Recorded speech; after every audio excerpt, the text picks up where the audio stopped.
everybody, and welcome back to the vlog. Thank you so much for joining me for tea time once again. Today we have some fireside. It's afternoon. I like fireside, that little bit of smokiness from Lapsang. It's really good. Anyways, guys, if you want to check out any of these teas, go over to darkmoonteas.com or head over to my website, JCristina.com, and don't forget to use coupon code YT20. People always ask me, is there a discount for being a subscriber? Do we get a discount? You do. YT20 at checkout. You get 20% off anything that you put into your shopping cart over at JCristina.com. So anyways, I hope you're having an absolute blessed day. We have a brand new week ahead of us. It's Monday. I can't believe it's Monday. I got up nice and early and I'm like, what is going on today? It's a special day. My son is going back to school. Even with this all COVID stuff, it's going to be online school for a couple of weeks. Guys, already. I just can't do this anymore. It's getting to be a little bit much, but it'll all be over very soon. You'll see. Anyways, today is a Sony day, all right?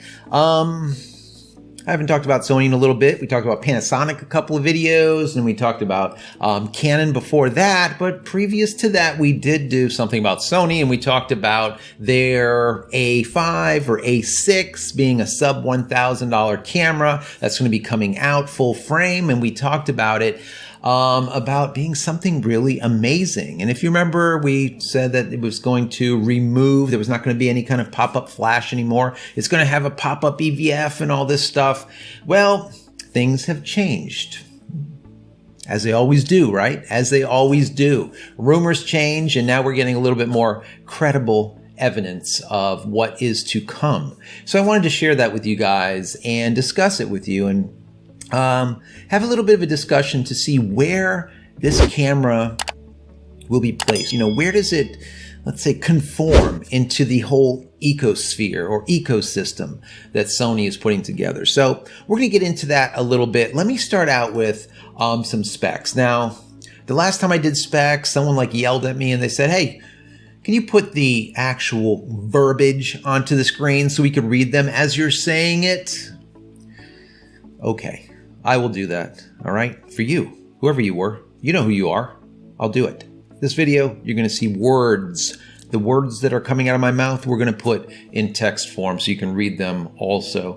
Anyways, so let's go through them a little bit. You know, I hate this spec stuff, but we need to do it because these are the current specs, and then this way we can talk about the new camera and where it sits. Before I get into these specs, I want to say that if you haven't went and downloaded my ebook, go and check it out over at jcristina.com/ebook. Once again, jcristina.com/ebook. It's free. 10 tips at making tack sharp images, guys. Tack sharp images. Something's there for amateurs, pro-ams, professionals. Doesn't matter who you are. You're going to pick up something with that ebook. Once again, jcristina.com/ebook. So let me start out by saying the name has changed. According to the most recent rumor, the name will not be an A5. It will not be an A6. It will be, supposedly, an A7c. People are like, what the hell is C? What is that? Like color? No, C stands for compact, ultra damn compact. Supposedly it's going to be really small and specializing or kind of directed towards vloggers. Okay. And we'll get into why in just a second. So let's start out with these specs that I absolutely hate, and some of you hate too, but we have to go through it. So to start out with, it will be a 24 megapixel sensor, just like we said in the last video. Also, it will have IBIS, the in-body image stabilization. What is it, 5-axis? It will have that. Also, what is confirmed is that it will have 4K 24p as well as 4K 30p. Now, those are going to be at 100 megabit rate, which would be 10-bit. That's going to be really high end. But then when we see 50 to 60p, we're not really sure what they're going to do with it. Are they going to cripple it? I would say yes, okay, because unless this is going to be a really expensive camera, which it might, we'll get to that in just a minute. They're going to have to cripple it some way, all right? But so anyways, we'll look at that in just a second. Might be APS-C, cropped, maybe instead of 10-bit, maybe it's 8-bit. We don't know just yet, but we'll get into that in just a second. Also, like I said, no pop-up flash. It will have a pop-up EVF, and that EVF will be 770,000 pixels, which is 2.3 million points, which will have, I think it's a 0.6 magnification. So it'll be like an on-par EVF. Nothing to write home to mom about, for sure, but it'll be okay. The battery will be the FZ100. That will need a large battery grip. So that is kind of good because this is going to be an ultra small camera. So if it has a little bit bigger battery grip, I'm not hating that. I got big hands and it just makes me happy to have something larger to be able to hold on to in comparison to this little tiny stuff that's like the size of a pack of cigarettes. So yeah, anyways, it will have USB Type-C. That is correct from before. All the cameras do. Now the screen is something interesting here. We were right when we said that the screen will be very similar to the Sony A7S3. Now, you know that screen is completely different than past cameras. Why? Because not only is it a touch screen, but it is fully articulating. So it will go all the way forward to point at your subject or point at you if you're doing a selfie or if you're doing some type of vlogging. So that is awesome. So it is going to have that touch LCD panel, which is fully articulating. Great, great, great. It is confirmed that it'll have one SD card, not two. It will have a headphone jack. It will have a mic in port. You would have to have those. There's no question about it. If not, you're not going to be vlogging, right? Also, it will have built-in Wi-Fi as well as built-in Bluetooth. Most of the cameras do today. And they're saying that the body is going to be very similar to the A6600, their APS-C version camera out there. So very similar to what we've said. Nothing really changed. The one big thing that changed here, besides the name from an A5 to an A6 to, we don't know, something in the middle to now an A7c, C standing for compact, the price. Remember we were talking about a sub 1,000 and I was saying, wow, this just makes sense. This is just great. Sony gets it. We need a full frame mirrorless under 1,000 like what Canon came up with their RP, so on and so forth. Well, according to the rumors, we were wrong. It's not going to be sub $1,000.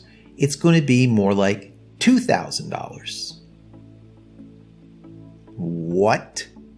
$2,000, guys. $2,000. Now, where does that fit in? I don't know, with the A7 III and now pretty soon the A7 IV? I don't know. Okay, so maybe that's wrong. I hope that's wrong. I mean, I would like to see maybe at least 1,500, 1,400, 13, somewhere around there, like what Nikon did. I don't know. We will see, but that could be a problem to see where this thing fits, okay? And that will also determine, like I was saying before, will that 4K faster speed, let's say 50p or 60p, will that be 10-bit? Will it be full frame? Or will it be crippled, where it's like maybe 8-bit, cropped in, APS-C sized? I don't know. And I think the price is really what's going to determine that. Okay, that's my opinion. I don't know. All right, we're speculating. I'm just like some guy on YouTube. Don't believe me. All right, do your own due diligence, right? So anyways, there was an article that I read which I think is interesting, and it kind of gives a little bit of guidance as to where Sony's going with all this. And let me see here. It was on Sony Alpha Rumors, and it was a interview with not only the CEO over there at Sony Electronics, but also the COO. And a lot of questions were fielded and they answered them pretty much straightforward. And it really shows the direction. So let me read a couple of these bullet points and then we'll discuss it a little bit.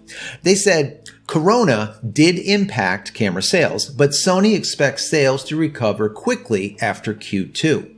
That's kind of nice. That means Q3, Sony's seeing that there is going to be a little bit of a recovery happening. And I think everyone feels the same way. We're getting really close, all right, to getting out of the woods. We can see the light, but we're not through it yet. We're not in the light, but we're getting there. Okay, really close. The edge of the woods, let's call it, when it comes to the COVID-19. The next point they said was the digital camera market is a tough market because it's shrinking. No kidding. That's why the Alpha brand will focus on video too, to secure a certain scale. Now, I interpret that as what I've been saying for the last 6 months, year, all right, or even longer. Hybrid photography is where it's at. Cameras are being judged not on what they can do photographically, but what they can do videographically. Why is that? Because we are in a hybrid age. Everyone is into video. Even photographers are now being forced to do video. All right? So, that being said, the camera manufacturers are having to produce cameras that are not only good photographically, but really good videographically, right? Their video needs to be top notch for them to even be looked at. There has been people that I've talked to that I recommend a camera to, and then they say, I read that it only does 8-bit.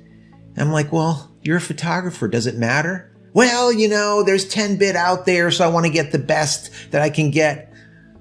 You see what I mean? And this has been going on for a while. Anyways, the next bullet point was the Mac version of the just released Imaging Edge webcam software will be released in fall of 2020.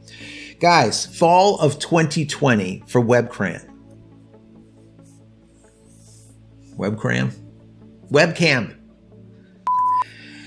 Fall 2020. See, obviously the PC version is available. Mac version, it'll be released in the fall.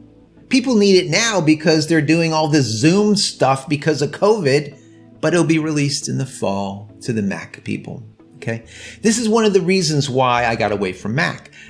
I was a Mac user forever. I have an Apple II Plus, if any of you guys know what that is. I used Apples forever until finally about 3 years ago, I decided to go cold turkey just like I did with Adobe. Chucked Adobe out the door, and my Macs are still around, but I don't use them for production. Why is that? Because this is a perfect example. Mac is always behind the times when it comes to drivers, software updates, everything. Games, doesn't matter what it is. I remember running a software company for 13 years, and we used QuickBooks Professional, right? Well, QuickBooks Professional for PC was beautiful. It worked great. QuickBooks Professional for the Mac was a heap of garbage that literally looked like it was a decade old because it was. This is a problem, right? This is a problem. This has been going on forever with Mac. Anyways, this highlights it. I wish Sony will change this and give the Mac people, the Apple users, this software, Imaging Edge webcam software, sooner than fall. Okay? If you're listening, give it to the Mac people. They need it now, not in fall. All right? Anyways, and the final bullet point says, Sony also said that it aims for a complete fusion of how to integrate the smartphone and camera. Interesting, right? The smartphone and camera. Sony is like the only company out there that is a camera manufacturer that also does phones. Think about it. We talked about it a few videos ago where we see that phones are really encroaching on camera sales, especially as the cameras are smaller and smaller and smaller sensor size. That's why I always said that Micro Four Thirds will be first to go, because I do believe those smartphones will encroach in their territory and they just won't sell them. So Sony sees the writing on the wall, and they understand that, number one, with this, that video is extremely important. Okay. They also understand that smartphones are a major problem, but they make them. Okay. Are they great? Some people say yes, some people say no, but they do make them. The Xperia is a decent phone, right, from Sony. So by reading this, it seems to me that Sony is really trying to increase its, let's say, R&D, its research and development when it comes to an integration of phone and camera. All right? Remember, Apple did it right by creating this ecosphere, a phone, a computer, a tablet, a laptop, all right? And they all integrated together very well.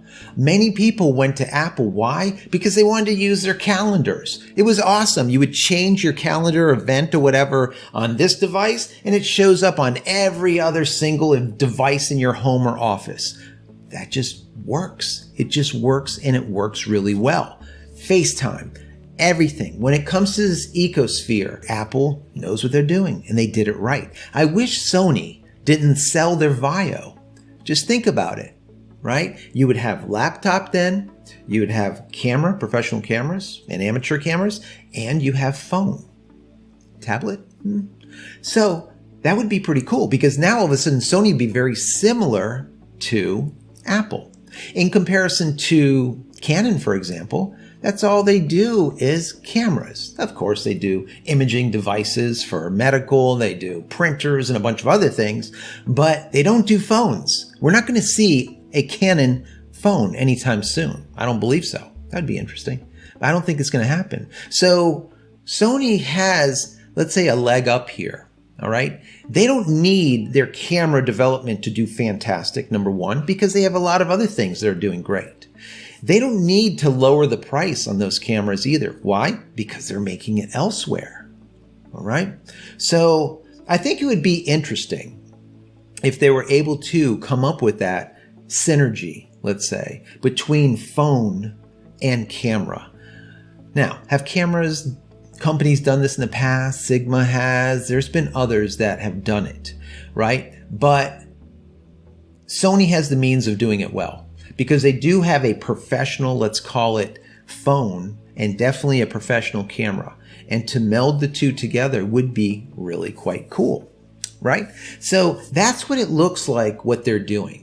Now, will they do that with their Xperia, phones, and really now put a lot of R&D into them and maybe try to come into a second place and push Samsung out of the way? Right now it's basically you buy a Samsung or you buy an Apple iPhone. I mean, Microsoft has a phone, Sony has a phone, but they're a small percentage in comparison to the other two. So if Sony goes and dumps a ton of money into Xperia, or maybe name it something else, it's a possibility for them to kind of move up the rung a little bit and develop that nice ecosystem. And there might be some photographers out there, maybe a wedding photographer, that will say, you know what, I'm going to take my A7 right, and take this wedding, and all the while my phone is uploading X images, maybe smaller JPEGs, on the fly, automatically into the cloud, maybe onto the bride's Instagram or whatever, right? Having that kind of functionality. Now, can you just hack something together to do that? Absolutely.